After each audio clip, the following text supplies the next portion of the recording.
AfterBuzz TV, starting place to the likes of WWE female superstars Kathy Kelly, Sonya Deville, and Zelina Vega proudly presents Women's Wrestling Weekly, the world's first podcast and YouTube series dedicated exclusively to women's wrestling, featuring all the latest news as well as interviews with top superstars in the industry. And now, AfterBuzz TV's own gorgeous lady of wrestling, TK Trinidad. Bonjour, you're watching Women's Wrestling Weekly, the #1 women's wrestling show on the planet. My name is TK Trinidad, aka the Canadian Assassin, and I am not alone, thankfully. I am so happy to have her with me, my fellow co-host. She is the farmer's daughter. She hails from the Valley, LA Valley, that is. Please welcome Emily Mae. Hi, everyone. There you go. Hi, Emily. How are you doing? Zoom, we got to. Hey, this is a new life right now. A new life. We're good. We're good. Hope you're doing well. I'm doing well. So as we do with all shows, because you're really not here to see us. You're here to see the guests, the wrestlers, and this one is no exception. She's absolutely amazing. She often plays an alien. We'll get into all of that. She's one of AEW superstars. Please welcome Kris Standlander. Hi, that's me. Hi, how are you doing?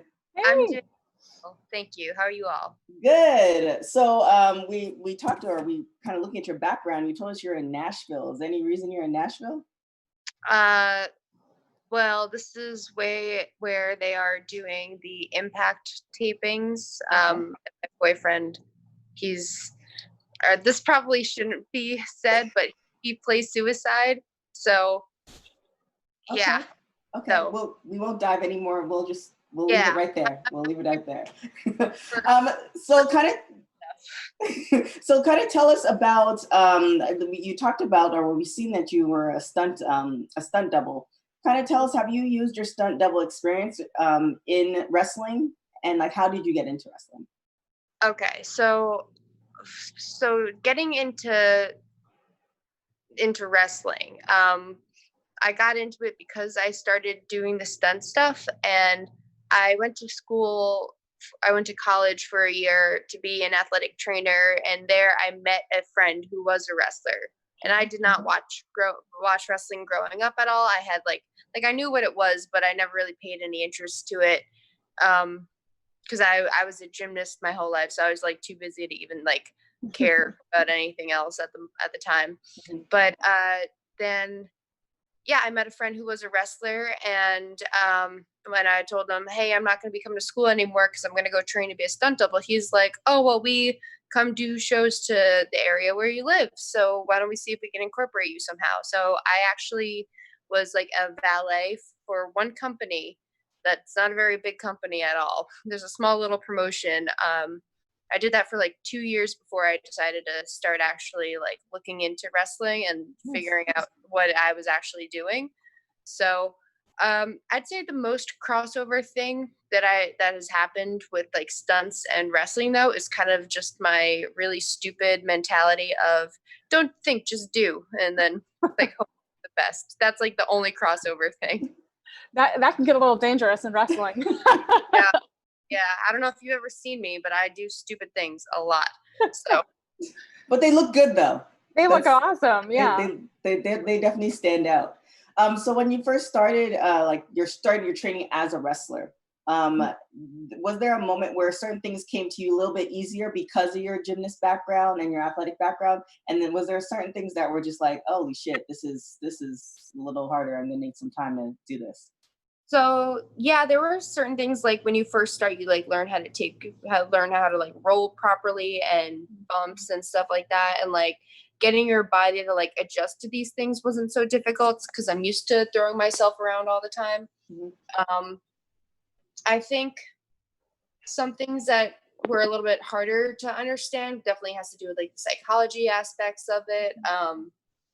But I never tried to pigeonhole myself where I was like, oh, I can't do that, so I'm not going to try it. So I always like to try things before I'm like, no, maybe this just isn't for me. Which I think being open to trying so many different things like power moves, aerial moves, like high flying stuff, technical stuff, like I think it's helped given me a little bit more of a diverse type of style that I have, I guess, because I don't like to be a specific way. I like to have a bunch of different things that I can do to keep things interesting and like to put on different types of matches that people may not expect me to have, besides like being a somewhat comical type of being in the ring. So what is your favorite aspect of wrestling? I know there's like the physical aspect, there's crafting the story, kind of the psychology behind the match, and kind of crafting that arc. What is your favorite part of that, of kind of being in the ring? I definitely say the physical part is one of the reasons why I got into it, because obviously like doing gymnastics and stunts and just being dumb is just, it's so fun.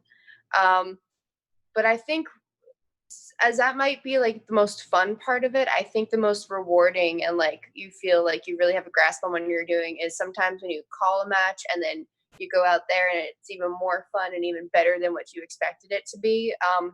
I usually tend to find that whenever I have some sort of like gimmick match, like a no DQ, or I've done unsanctioned or cage matches. So any of like those like special type of attraction matches, like you can get that same thing with regular matches, but there's so many more things that you can incorporate with those weapons and like little things that you add into there. And it's just such like it's almost, I'm really a big fan of puzzles, and it feels like you're kind of putting together a puzzle. So yeah, definitely. It's a very fun thing to kind of be able to figure it out and to go out there and perform it and to make people feel as emotional as you do about it. Yeah. Is there someone that you look to as you were kind of learning about the industry, that you look to kind of as an inspiration as you're trying to craft who you are in the wrestling industry and kind of the matches and moves that you like? I wish there was, but it's a lot of my inspiration has come from just the people that have trained me, the people that have supported me. Any sort of move ideas that I have sort of been just like me going on YouTube and looking at like, oh, AJ Styles top 100 moves and stuff like that. And it's just like the dumbest things, but I try to look for things that aren't very common. I try to see if there's a way that I can make my own little twist to it.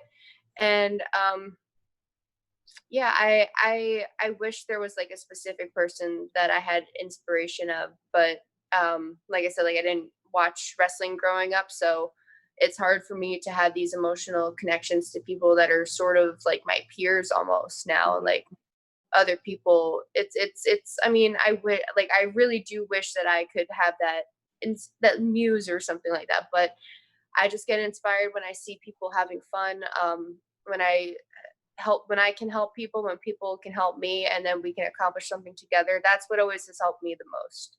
So it's a lot more like people that have helped me in my journey specifically. So tell us a little bit about your character, the alien gimmick. How did you come about that? All right. So I'm like a really, really big fan of just science in general, and like just the idea of space and all aspects of science. And pretty much like I used to take like summer classes for marine biology when I was a kid, and like my parents would be, like at home little science kits. So it's not so much like the science fiction and stuff. Like there's Star Trek playing on this TV, and this is the first time I've ever actually seen it, and I'm not even caring to watch it right now. So it's not like, people probably think I'm like a big Star Trek or Star Wars fan, but this is literally the first time I've ever seen this movie play, and I'm not watching it. And I'm sometimes, if you ask a lot of people that I've worked with and that have gotten to know me very well on a personal level, I'm a very, very strange, odd person. So like, it's just like I have so much common sense and no common sense at the same time. Like book smart in like a few things, but like the biggest idiot at the same time ever. So it's just like, I don't know. I'm a very just odd person. And I always sort of felt like when you think of aliens, it's like you think of them as something that you don't want to believe exists, or like it's too strange, so you don't think about it and you don't care to get to learn more about it. Mm-hmm. But then when you get to know some more about it and you start to get a little interest, you're like, oh, this is actually really cool. And I feel like that's kind of how people used to interpret me a lot if they would ever meet me, like in school. Mhm. It'd always be like, no one ever wants to get to know you until they start to get to know you. So that's kind of like, it's my weird way of finding a way to express myself without like to like really embrace like that inner just be who you are, no matter how strange it is kind of how the whole alien thing came up, because we all feel little outcasts sometimes. Oh yeah, I can Totally. definitely dig it. Yeah. Did you see the news where they found like there's an possible alternate universe? Did you see that? Yeah. That was like this week. I did see that, and Are you gonna? I hope there is. I'm a big fan. I Are you? believe. And we have SpaceX. We have the launch, soon. That Yes. yeah. There's so many interesting space things. Like, I don't know why we're not having a party about it, honestly, because we should. I mean, it's amazing. There's so much work that goes into that. Mhm. Yeah. Absolutely. So you got signed to AEW. What was that feeling like? Because you were also featured on WWE. So and from previous interviews that I've seen, WWE was also interested. So what was that feeling like? Having, because this position that you're in, as far as having WWE and AEW, there's some wrestlers who never get to that. So what was that feeling like? It was a lot of pressure. It was very stressful, and I feel like things happened very fast for me.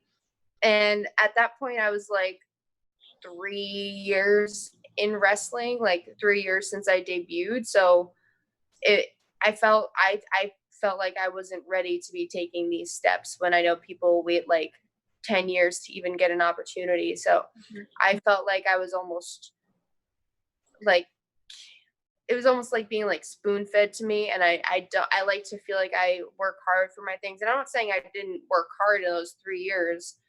But I felt very rushed for me, and I was very scared and I was very nervous. Luckily, AEW has been an amazing place to be a part of, and it's been a blessing, and I feel like at home there, and it's very, very welcoming and embracing, and it's a very big family environment. But it was very stressful for me, and I think I just mostly put a lot of pressure on myself, because I just felt like I wasn't sure if I was ready, no matter how many people told me that I was. So it was a very scary situation. And at the time, both my trainers were working for WWE, so it felt weird to have the brand new opposing company kind of come out there and contact me about wanting to use me, when stuff with WWE wanting to happen too. But I didn't hear anything from WWE for a while. And then AEW brought me in for the dark match. And then it was kind of like the second I got there, it's kind of like, oh yeah, we pretty much want to hire you. And then I was like, but both of my trainers gave me, like, I kind of felt like I needed that blessing from my trainers. So I wasn't like, oh, I'm going to that's a not your company type thing. But now neither of them work there. So unfortunately, but they've both been very supportive. Everyone at Creative Pro has been extremely supportive of me.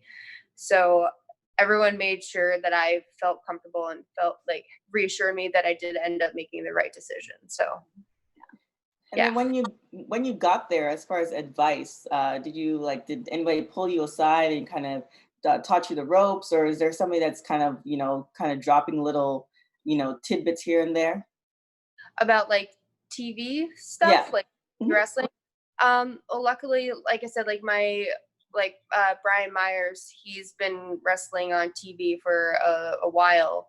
So we at Creative Pro they teach us how to be prepared for TV wrestling. So I kind of understand like a lot of aspects that people that have never been on TV have. I kind of have that as like a little bit of an edge, because they train us to know how it works. Okay. How to understand like obviously the independent wrestling too, but they make sure that you're aware of like certain things that they're going to look for when you are a TV wrestler.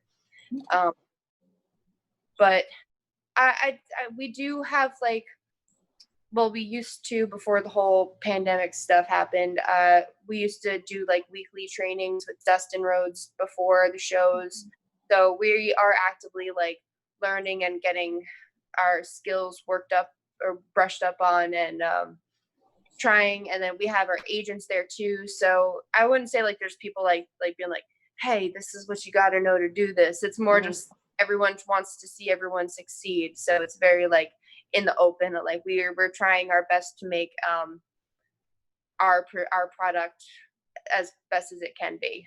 So it's very like gung ho. We got this big team effort. Yeah, it's been amazing watching like the evolution of AEW and see how it's grown. With kind of the situation going on right now, how do you feel about kind of these empty arena matches and kind of this wrestling content still happening for AEW? And, oh, I'm sorry, I didn't mean to cut you off. No, go ahead. I honestly, like, as much as I love having fans there, and we've luckily have had the benefit of having the other wrestlers and like people in production in the crowd and like making noise, so it hasn't been as terrible on us to like just wrestle in silence. I mean, even for like the dark matches are no crowd at all, which is you get that feel of it too. But I feel like you kind of just like focus on making sure you're wrestling for the people at home. Excuse me. At least for me, I always like to, like, as much as it is no one there and it's just cameras there and it's you and the other person in the ring and there's no one around and you feel alone, but you know in your head that you're not, and you know that you're still doing this for people and that people are still relying on you to put your best foot forward and to do the best that you can. And it is very reassuring to know that there are fans out there watching from home religiously and still making it a part of their routine to look to us to entertain them. And that kind of gives you the spirit to keep going. And I'm extremely grateful that I still have a place to be working at, because I know it's been such a tough time. So I'm trying to do my best to make up for everything that other people can't do at this moment. It's an incredible gift to be able to give this type of entertainment to people that are looking for some type of fun and comfort.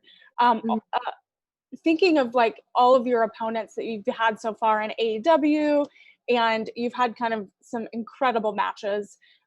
What has been kind of, do you have a favorite that you just have really enjoyed kind of calling and creating? I don't know if I've had a favorite yet. I've had stuff that I've enjoyed doing, and I love working with all of the women at AEW for sure. I don't know if I've had a specific thing that's been like, oh, this is, I'm so 100% like in love with what happened here. But that's just because nothing in wrestling is perfect, and you always strive to get better. And I'm not saying that I won't ever have that feeling. I just know I'm not gonna. I'm a big person where I like to set my hopes really, really high, and we're all working together in progress to get to these expectations. And I know we get a lot of hate on online, us women at AEW, which is terrible because they don't know how much hard work that we're putting in, and they don't know how much it hurts us that people think that we don't have it in us. And trust me, I have so many days where I'm just like in tears because I'm trying so hard and no one ever is satisfied for some reason. Meanwhile, we're out there risking our lives and whatnot, because I think we get us women of AEW, we tend to get very worked up about wanting to prove ourselves because we feel like a lot of fans don't believe in us. But in that part, it brings us a lot closer together because it makes us want to work harder. And I know we're all striving for perfection, and I know we're all reaching for that moment where we're like, this is the best thing ever. Like no one's gonna want to top this. Like we're getting there. And I think we're all still in that phase of like, we have to prove ourselves still. So we're very hard on ourselves a lot of the time. I'm rambling a lot. I'm so sorry. No, you're good. Like, I mean, this is, you yeah. know, a lot of stuff that you're saying is also life-wise, you know, we work hard and, you know, we don't get the accolades, and then you're kind of taking it to heart. But, you know, I could speak for, you know, definitely the folks at AfterBuzz who cover AEW, that, you know, we're seeing the hard work. Now, speaking of hard work, though, you've had a couple opportunities as far as the women's championship. What do you think you need to do to seal the deal to get that championship in your hands? I have no idea. As much of an honor as it would be to be the women's champion of AEW, I feel Shida is in a much better position at the moment, just like based on fan appreciation, talent wise. Like, she's been there consistently, and I'm not saying I'm not trying to be there consistently. There's just I usually live in New York, and that's been one of the spots that's been hit the hardest. So it's not been ideal to be there travel wise for work. But you know, I think Shida is probably one of the best choices at AEW right now to be the women's champ. And I am, if I get that opportunity to have that happen, I'd be so extremely grateful for it. But if it doesn't, I'm more than happy to be a part of the roster and to be part of the part of the like, to be, if I'm able to help people get to a stage where they feel more comfortable to be in that position, I'm totally fine with that too. I mostly want to help everyone feel good, and I want to put on good matches, and I want to entertain people. So I don't know what I have to do. I just got to wait till it's my time. And if it's not my time ever, that's totally okay with me. But like I said, I just want to, I'm mostly concerned with just wrestling. Okay. I just came up with a storyline. Yes. TK's really good at doing this. I'm really good at doing this. She's really okay. So here we go. So you know the alternate universe, right? That's happening. So what we do is, in the alternate universe, you get the belt, and then yourself in the alternate universe comes into this universe. Okay. To let everybody know that you have the belt. I have had the belt the whole time. Yes. And then the alternate universe. Yes. You can have that one. That's free. Like, I won't even. TK's gonna need some royalties on that one. Just saying, you have that one for free. Now, as far as wrestlers, indies, other promotions, etc., is there anybody that you want to have a match with that you haven't had a match with yet? Any wrestler that wants to have a match with me. Oh, for sure. Okay. I have no specific people. Actually, I do. I want to have a match with Brian Myers. Okay. I've had a match with my other trainer, Pat, but I've never had a match with Brian. Brian is my one person on my bucket list that I've yet to have a match with. So he's my one request. Everyone else, if they want to wrestle me, I'm more than open to it. I will wrestle anybody, anywhere. I just love to wrestle. Yeah, that's like drop mic. Like, that's amazing. Bring it. I know. I love it. You're like challenging everyone. Yeah, come at me. Yeah. Is there, because I know you're like really focusing on wrestling right now, and like once things kind of normalize a little bit, is there something maybe like outside of wrestling that you're like really excited about? Any fun projects coming up later in 2020? Nope. I'm actually in real life, I am a massage therapist. So yeah, so once that opens up again, that'll be nice to have that, because that's like my little like almost escape from wrestling type thing. So I have this little thing that I say where I like to call myself a beater and a treater, because that's what I do. But yeah, so I'm excited for massage to open up again and to just continue learning with that. Like I said, like I'm very into science and the medical business and all that stuff. So that just kind of proves that I'm not just a phony. I do actually like science. I just came up with another storyline for you. Oh my God. A massage therapist line? Yes. Or storyline? It's more of an intro, so it's not a full storyline. So you can like take this and then just do whatever you want with it. But here's the thing, you have Brandy, right? So she's going in for a massage. So she's thinking she's getting a massage, and you're a licensed massage therapist. But you want like certain matches. So, you start off doing the regular massage and she's fine. She's like, oh, this is amazing. But then slowly you're putting her in like submission holds until she says, you get what you want. So like, if you want to match with this person, you like hold her until she agrees to it or signs in the dotted line. See, I understand the idea, except it comes off very fetishy. Oh, yeah, we don't want that. Yeah. Okay, let's rework that. Let's rework that one. TK, gotta get a new draft. Yeah, I'll draft another one for you and send it to you. Let's scrap that one. Random people in submissions while I'm massaging them, but that's why I try and keep my massage stuff separate from wrestling. Like that. So. Yeah, don't put that on your business cards. Yeah. Okay, yeah, I'll rework that one. Yeah, TK's very enthusiastic about getting all these storylines out there. She's pitched some really good. And some of them actually come true too. So I'm just. I'll pick the alternate universe one. Yeah, I like that one. That would be cool. And then you need to like have a faction of people, of aliens and people that follow you, and it could be a huge. Me. It's just gonna be me, like the whole Into the Spider-Verse thing, where it's just like 7 different versions of Spider-Man, but it's all me. Yes. I can't wait to see it. This is amazing. I love it. We're writing it here.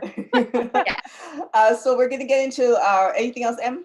No, we're good. So we're going to get into rapid hot tags. So rapid hot tags means I'm going to ask you a few questions. You're going to say the first thing that comes to your mind. Are you ready?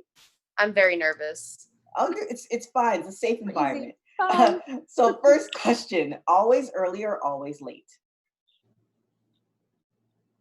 Half. Okay.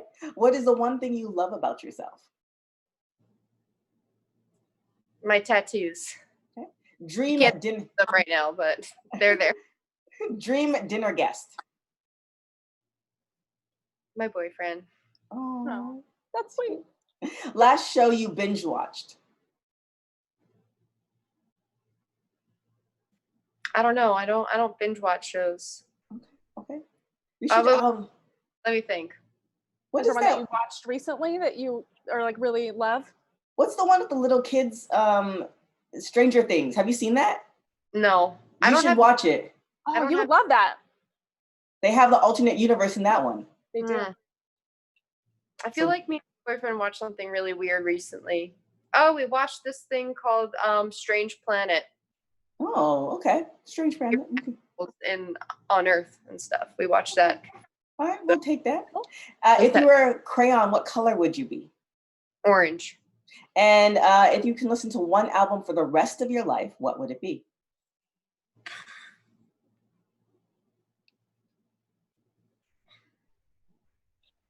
If I made my personal playlist on Spotify an album, can it be that? Sure. That one. And last meal, what would it be?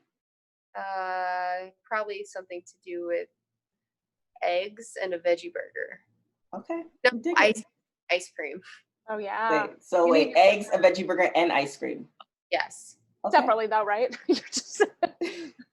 Well, I mean, it's last meal. You can do whatever you want. That's true. I put the eggs on the veggie burger, and then have ice cream for dessert. Boom! There it is. Sounds See, good. there it is. Rapid hot tags, easy peasy. So, mostly easy. So tell people where they can find you if they're not following you right now. All right. So my Twitter and my Instagram are both at Call Me Kris Stat. It's the same exact thing. My Instagram is verified. My Twitter is not. Working on getting that happening because I know I've been having a lot of fake accounts of me pop up on Instagram, and there's only one account. It's at Call Me Kris Stat. I don't have any new ones. I'm not making any new ones. And if you get a message from a different account saying it's me, it's not, because it's most likely never going to happen. not to be mean, but like it's most likely never me reaching out first. Just saying. Yeah. That CALLMEKRISSTAT. Boom. Awesome. There it is. So we definitely look forward to see you on more storylines for AEW. Thank you so much for joining us. We really, really appreciate it. I hope you have a wonderful time in Nashville. Thank you. And Em, where can everybody find you? Yeah, so you can find me on all social media platforms at Emily Mae Heller. We're covering Total Bellas at AfterBuzz on Friday nights at 7. And, here weekly for Women's Wrestling Weekly. It's going to be in NXT tonight on Wednesdays at 7. Mm-hmm. And then, that's it. More wrestling content. More wrestling content. Definitely check out our co-host as AEW, well. yeah. AEW as well coming on tonight too. But thank you so much for joining us. If you are watching us on YouTube, make sure you hit that subscribe button. Leave those comments. We definitely read them eventually. Also, if you listen to us any podcast, give us 5 stars or better, because that's just, that's how we became the #1 women's wrestling show on the planet. Thank you so much, Kris, for joining us. And again, you guys who don't know, my name is TK Trinidad. You can find me on everything at TK Trinidad. Till next week, guys. Ciao. Our founder, Keven Undergaro, and me, Maria Menounos, would like to thank you for tuning in to AfterBuzz TV. Remember, we're not just the first, we're the biggest in the world, and we're the only destination for all your favorite TV shows. Whatever you crave, we've got it. So go to AfterBuzzTV.com and check out our lineup. Buzz you later. The views expressed herein are those of the hosts only and do not necessarily reflect the views of AfterBuzz TV or its owners or principals.